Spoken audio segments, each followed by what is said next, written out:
Maraming salamat po, Panginoon Diyos, aming Ama, na nakaraos po ako sa aking paglalaba. Hindi po nagkaroon ng aberya ang tubig, hindi rin po nagkaroon ng aberya ang kuryente. It is finished. Ready for sampay. Sasampay na po natin yan. Ito.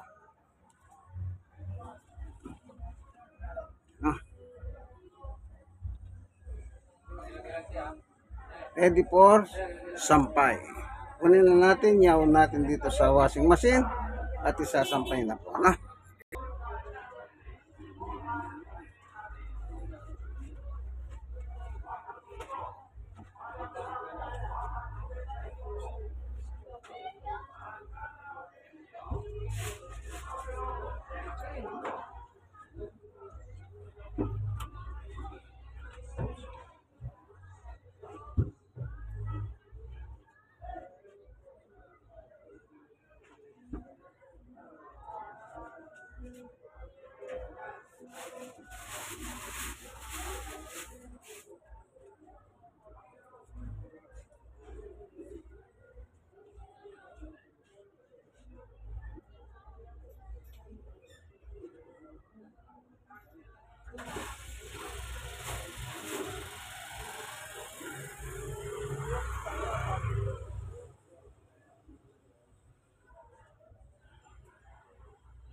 Amen.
Okay.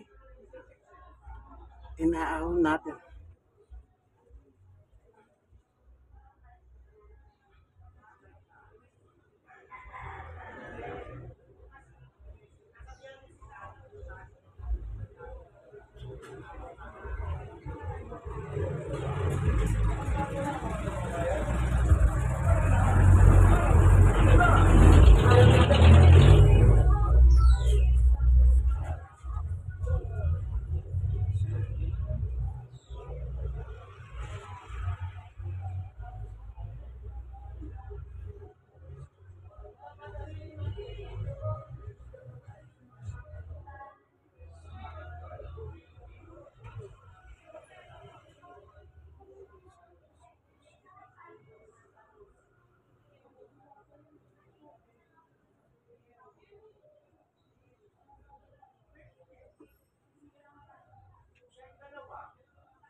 Kailan, especially nyo, may mga, baka may mga barya, nakakasira yun. Itong ganito, tatanggalin niya. Filter kasi ito. Oh. Dito nasasala yung mga buhangin. Punasan natin. Ugasan.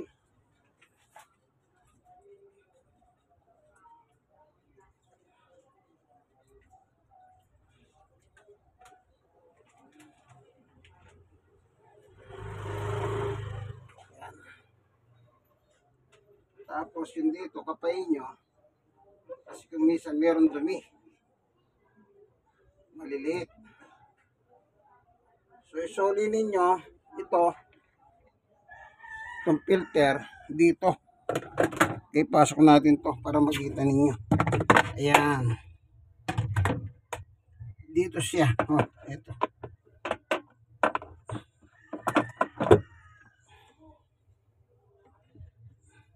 Ayan. Kita nyo? Ito yung filter. Ayan. Lilinisin nyo yan pagkatapos yung naglaba. Ayan. So, tingnan natin. Malinis na po. Okay? Salamat sa Diyos. At hindi nag-burn out, hindi uminto ang tubig kahit mahina. Tuloy-tuloy pa rin. So, isasampay na yon. Ito na. Isasampay na yan. Yan ang tunay na gawain ng tunay na macho man. Labadami labango. 4 na kilo po at kalahati nginitiman. No? Bilang senior citizen, bilang stroke loss 5 years, bilang PWD yung isang tuhod ko may damage. Sa hawat tulong ng Panginoon Diyos, ako nakakagawa pa ako ng gawaing bahay, kagaya ng paglalaba. Total, automatic naman po ito, hindi masyadong mahirap. In 2 hours, tapos na. Sasampay ko yan, sigurado. Bukas, kung gusto mo nang isuot yan, pwede mo nang isuot kasi okay na yan. Okay? Akyat na po natin sa itaas upang maisampay na. Ito po ang inyong kaibigan kay Jesus, Brother Manny Bautista. Minsan pa, like, share na share. Kayo mga nasishare, i-share nyo po sa iba. Share po kayo ng share. Bakit? Marami po kayong technique na mapupulot dito. Na? Sige po, inyong kaibigan kay Jesus, Brother Manny Bautista. God bless us all po. Bye-bye. Labadami, labango ng tunay na macho man ng Tondo, Manila. Bye-bye.